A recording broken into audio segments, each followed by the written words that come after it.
함께 하시기를 간절히 기원합니다. 오늘 말씀은 이스라엘이 어렸을 때에 너를 사랑하였다 라고 시작하고 있습니다. 이스라엘 백성이 어린이도 아닌데 다 큰 성인들인데 어렸을 때에 너를 사랑하였다 이렇게 표현하고 있습니다. 마치 벚꽃이 지금 핀 것처럼 하나님께서 먼저 우리를 선택하고 사랑하셨다는 것을 말씀하고 계십니다. 누구든 어떤 사람들은 그 꽃이 나랑 무슨 상관이야? 봄이 오든 무슨 상관이야? 이렇게 얘기할 사람도 있을 것입니다. 어떤 사람들은 평생 그 말씀을 받아들이지 않는 사람도 있을 것입니다. 우리가 전도하다 보면 종종 그런 사람을 만나기도 합니다. 그러나 하나님께서는 오늘 말씀처럼 한번 선택하시면 끝까지 책임을 지십니다. 이렇게 세월이 좋은데 무슨 끝이 오느냐, 언제 끝이 오느냐 이렇게 말할 사람도 있을 것입니다. 그러나 우리가 늘 보듯이 모든 세월에는 끝이 있고 또 모든 인생에게도 끝이 있는 것을 우리는 늘 보고 살아가고 있습니다.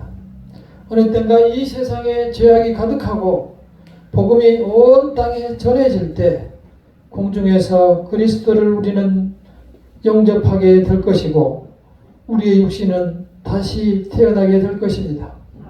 이처럼 성경은 우리에게 다시 한번 촉구하고 있습니다. 반드시 그날이 있으니 믿음을 가지라는 것입니다. 세상이 너무 재미있다고 세상에만 바라보고 살 것이 아니고 세상의 생명과 기술이 아무리 발전되어도 결국 끝이 올 것이니 그 끝이신 하나님을 바라보는 것입니다. 오늘 우리가 이 말씀을 보며 다시 한번 은혜를 누리고자 합니다. 간절히 부르시는 하나님의 음성을 들으시기를 바랍니다. 그리고 우리에게 부어주시는 하나님의 사랑과 은혜를 누리시기를 바랍니다. 차근차근 먼저 보겠습니다. 1절에서 어렸을 때에 사랑하셨다라고 말씀하였습니다. 그 이스라엘이라는 이름이 어디서 시작이 됐습니까? 이 이스라엘은 이삭, 아브라함의 아들 이삭의 아들이었습니다. 이삭이 낳은 쌍둥이 아들 중 첫째가 애굽이었고 에서였고 둘째가 같이 태어났지만 쌍둥이 아들 야곱이었습니다. 그 야곱은 하나님의 순서를 거역하고 자기가 형 에서의 장자권을 몰래 갈취했습니다. 그러나 이미 하나님께서는 먼저 야곱을 사랑하셨다 이렇게 표현하고 있습니다. 로마서 9장 12절에 보면 내가 야곱은 사랑하였고 에서는 미워하였다. 성경에서 이렇게 보시면 하나님은 시제를 업빅해서 먼저 하나님의 계획을 말씀하고 있습니다. 우리는 알지 못하지만 하나님의 계획 속에 이 세상의 역사가 이끌어져 가는 것을 볼 수 있었습니다. 그들이 태속에서 무엇을 했겠습니까? 어머니 태속에서 아무 일도 할 수 없었지만 하나님께서 야곱은 사랑하였고 에서는 미워했다라고 말씀하고 있습니다. 야곱은 살아가면서도 많은 피해를 주며 살아갔습니다. 그래서 그에 따른 합당한 고난과 시련 또한 다 받았습니다. 형한테 팥죽 한 그릇으로 장자권을 빼앗았지만 결국 자기의 외삼촌에게 속아서 20년간 외삼촌 집에서 모슴살이 살다시피 했습니다. 그러나 하나님께서 함께 하신다는 것은 바로 이런 것입니다. 20년을 모슴살이를 했지만 거기에서 나올 때 당당히 한 몫을 챙겨서 나옵니다. 많은 재산을 불려서 나오게 되고 그 외삼촌에게서 두 아내 레아와 라헬을 얻었고 또한 그들로부터 12아들이 태어났습니다. 그들이 오늘날 이스라엘의 조상이고 이스라엘 민족의 시작이고 그들 자체이고 하나님의 선택한 백성입니다. 그 12아들이 이스라엘의 민족이었습니다. 그 이스라엘이라는 이름도 그 아버지 12아들의 아버지 야곱의 이름을 하나님께서 지어주신 것입니다. 그들이 외삼촌 집에 가서 살다가 형 에서에게 다시 자기 고향으로 돌아올 때 형을 두려워해서 이제 야복강 나루에서 하나님께 간절히 기도할 때에 하나님께서 이 야곱에게 졌습니다. 천사를 보내서 하나님께서 야곱과 씨름을 하셨는데 얼마나 야곱이 간절했든지 그 천사를 붙들고 내려주지 않았습니다. 밤새 씨름해서 천사를 이겼더니 그 천사가 야곱의 환두뼈를 쳐서 야곱의 뼈가 이그러졌다 이렇게 나와 있습니다. 너무 축복하지 않으면 결코 보내지 않겠다는 야곱이 강력한 요구에 하나님께서 할 수 없이 축복하며 그때 야곱의 이름을 너는 이제 이스라엘이라 하리라 이름을 바꿔줬습니다. 그로부터 이스라엘이라는 이름이 시작되었습니다. 놀랍죠. 여기에 나오는 에브라임아 이렇게 말합니다. 그 야곱은 12아들을 라헬과 레아에서 낳았고 그 12아들 중에 하나인 요셉이 있었습니다. 그 요셉 때문에 또한 온 식구가 가뭄 중에 살아났죠. 그 요셉이 애굽으로 내려가서 총리가 되어서 모든 이스라엘의 백성들을 살려냈을 때 애굽에서 두 아들을 낳았습니다. 두 아들이 므낫세와 에브라임이었습니다. 그런데도 역시 여기에서도 므낫세가 형이었고 동생이 에브라임이었습니다. 그래서 이제 아버지 야곱이 마지막 죽을 때에 축복을 해주는데 본래 창작권은 형한테 있기 때문에 이렇게 형에게 손을 올리고 축복을 해주게 되어 있는데 눈도 어두운 그 야곱이 자꾸 형이 아닌 동생 에브라임에게 손을 이렇게 해서 장자의 축복을 해줬습니다. 그래서 아버지 야곱이 볼 때 아버지 요셉이 보면서 아버지 아닙니다. 얘가 동생이고 얘가 형입니다. 손을 다시 이렇게 해줘도 또 다시 축복의 손을 오른쪽 에브라임에게 올렸습니다. 그 에브라임이 이스라엘을 대표하는 아들이 되었습니다. 그래서 성경에서 상징적으로 이스라엘을 에브라임이라고 부르고 있습니다.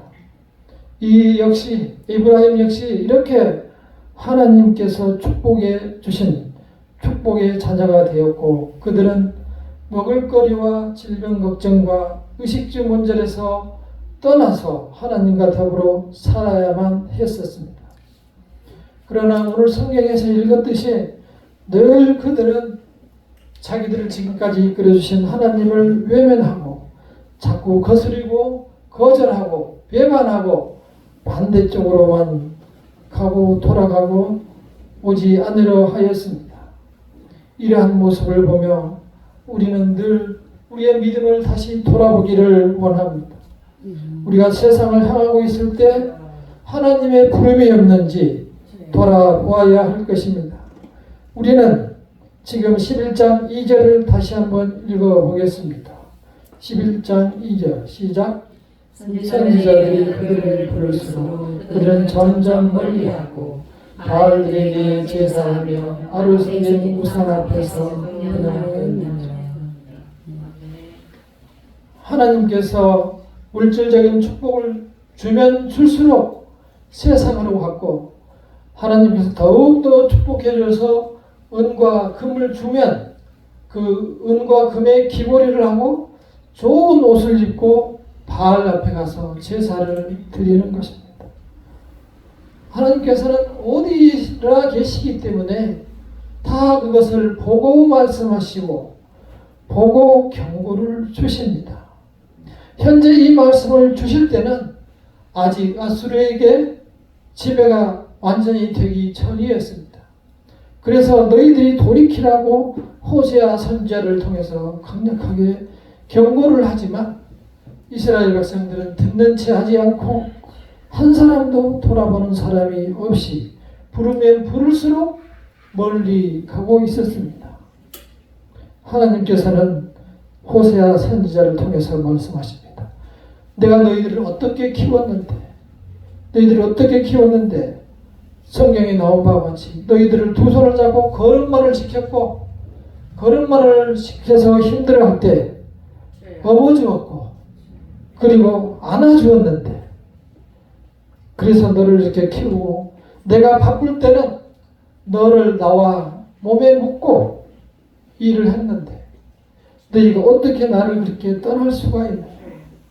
이 심정을 아마 어르신들은 아실 겁니다.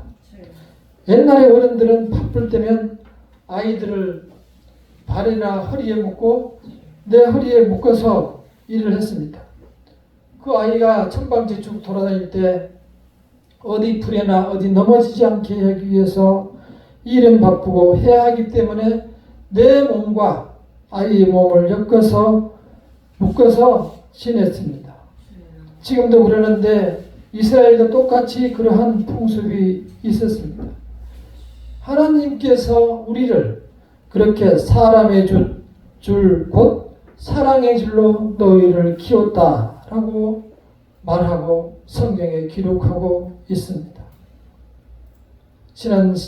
지난주일에 어떤 지인을 만났는데 권사님의 아들 이야기를 해주었습니다. 당연히 권사님의 가정이니 하나님을 믿는 가정이었겠죠. 그래서 이야기를 들어보니 아빠는 학원 강사였는데 늘 아이들을 자기가 원하는 대로 키워야 되겠다 해서 딸내는 너는 꼭 공무원이 되라 해서 공무원을 꼭 대회에서 만들고 말았습니다. 아들 너도 내 맘대로 해야 돼 해서 마구 자기가 학원 강사니까 시간이 많으니까 요구하는 대로 키웠습니다. 중학교를 졸업하고 고등학교를 졸업하고 군대를 갔다 왔으니 나이가 20대 중반이 되었습니다. 그때에도 계속 자기의 요구를 아들에게 했습니다. 아들은 어느 날 내 자신이 없는 것을 발견하고 22층 아파트로 올라갔습니다. 그 후로 다른 세상 사람이 되었어요. 이런 것은 실제는 자살 같지만 보이지 않는 타살인 거죠. 강요해서 그 아이로 하여금 자기 자신이 없으니 다른 세상으로 가게 한 것입니다. 하나님께서는 우리를 그렇게 키우지 않았습니다.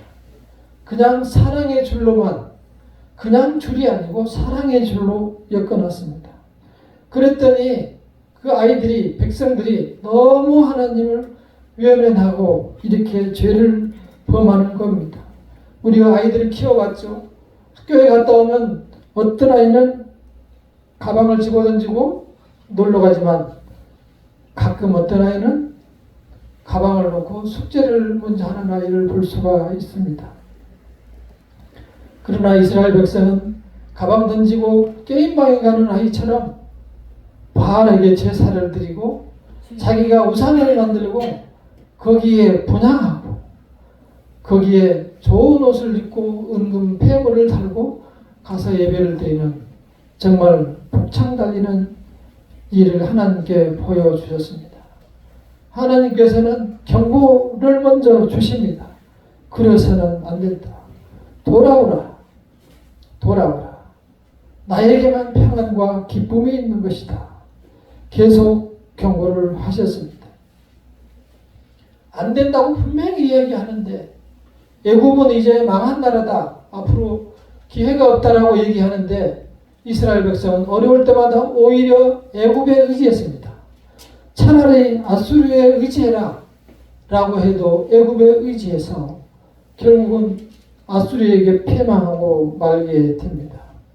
하지 말라는 일만 마치 청소년기 아이처럼 계속 딴짓을 하고 떠나려 합니다. 우리는 이러한 말씀을 왜 주셨는지 잘 생각하셔야 합니다. 우리가 너무 게임방을 사랑하고 세상을 사랑해서 하나님을 떠나기를 좋아하지는 않은지, 하나님께서 혹시 나를 부르고 계신 건 아닌지, 하나님께서 여전히 나를 사랑의 줄로 묶고 있는데 나는 왜 하나님께 찬양하지 못하는지 돌아보시기를 바랍니다. 하나님께서는 끝까지 사랑하십니다. 결코 놓치시지도 않고 실패하시지도 않습니다. 하나님의 예언에도 백성들은 돌아섰지만 하나님은 끝까지 포기하지 않으십니다. 우리가 11장 7절을 한번 읽어보겠습니다. 11장 7절 시작. 내 백성이 끝끝내 내게서 물러가나니 비록 그들을 불러 위에 계신 이에게로 돌아오라 할지라도 일어난 자가 하나도 없도다. 앞에 10장 1절에 한번 읽어보겠습니다. 10장 1절 시작. 이스라엘은 열매 맺는 풍성한 포도나무라 그 열매가 많을수록 제단을 만들며 그 땅이 번영할수록 주상을 만들게 많은 열매를 맺게 해줄수록 많은 열매를 맺게 해줄수록 많은 재산과 먹을 것을 풍부하게 해줄수록 다른 신의 제단을 만들고 또 여러 가지 상을 만들어서 그 상을 만들고 아름답게 꾸미고 있는 것입니다. 이러한 반역과 배반이 보통 마음으로 할 수가 없는 것입니다. 하나님께서 아무리 불러봐야 호소를 해봐야 조롱하듯이 돌아서서 하나님께서 떠나가는 백성들에게 하나님께서는 경고를 주시는 것입니다. 반드시 그 경고는 들으셔야 합니다. 하나님께서는 결코 놓지 않으십니다. 한번 선택한 백성은 징계를 받는 한이 있더라도 반드시 붙들고 계십니다. 사랑의 줄로 붙으실 때 돌아가야 합니다. 자녀가 죄악에 빠져 죽도록 결코 놓지 않았습니다. 선택한 자는 반드시 돌아오게 만듭니다. 우리가 잘 아는 20세기의 부흥사라고 하는 빌리그라함 목사님이 계십니다. 75년도인가요? 우리나라 여의도에 와서 4박 5일간 집회를 했었습니다. 75년도의 인구 중에서 무려 350만 명이 그 집회에 참여를 했었습니다. 그리고 10만 명 이상이 회심하고 돌아오고 많은 기적들이 있었습니다. 마지막 날에는 100만 명이 무려 참여했다고 합니다. 100만 명. 유사일에 없었던 그러한 모임입니다. 그 훌륭한 분에게, 유명한 강사에게도 아픔이 있었어요. 누굴까요? 아들이에요. 아들의 교육이 참 힘들었어요. 아들이 폭주적이고 오토바이 타고 이렇게 돌아다니는 폭주족, 히피족, 머리 길고 돌아다니고 술 먹고 마약하고 온 세상을 돌아다니면서 이렇게 놀고 즐기는 그러한 아들이 있어서 늘 기도로 살아가고 있었습니다. 아들 이름이 프랭클린 그레임이었습니다. 그 세계를 돌아다니면서 놀던 그 프랭클이라는 아들이 호텔, 어느 나라의 호텔에서 있어 서랍에 보면은 옛날에는 그런 호텔이나 공공장소에나 가보면 기드온 협회에서 자그마한 책자를 이렇게 넣어놨어요. 우리나라에도 어떤 장소에 가면 기도원 협회에서 해가지고 조그만 소책자로 이렇게 성경 말씀을 해놓은 게 있었어요. 거기에 나온 로마서 8장 1절을 읽게 됩니다. 로마서 8장 1절. 그러므로 이제 그리스도 안에 있는 자에게는 결코 정죄함이 없나니. 그러므로 이제 그리스도 안에 있는 자에게는 결코 정죄함이 없나니. 그 말이 깜짝 자기를 놀라게 했습니다. 자기가 이렇게 놀고 다녔지만 늘 마음에 짐이 있었던 거야. 내가 돌아가야 하는데 나 같은 놈이 어떻게 돌아갈 수 있을까? 그러나 이 말씀이 어느 날 자기 가슴을 때렸습니다. 그래서 회개했습니다. 회개하고 다시 돌아와서 네덜란드에서 신학교를 마치고 지금 훌륭한 부흥 강사가 되었습니다. 우리가 다시 하나님께 돌아가기 위해서 이렇게 타락할 필요까지는 없을 것입니다.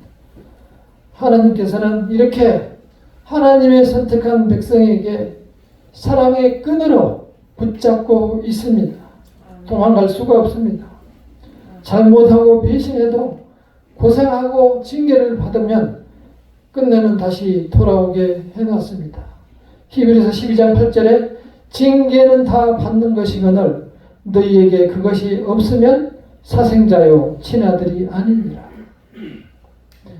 내 마음속이 내 속에서 이제 하나님께서는 자기에게 끓는 그러한 사랑을 견딜 수 없을 때 그를 다시 붙들어 드립니다.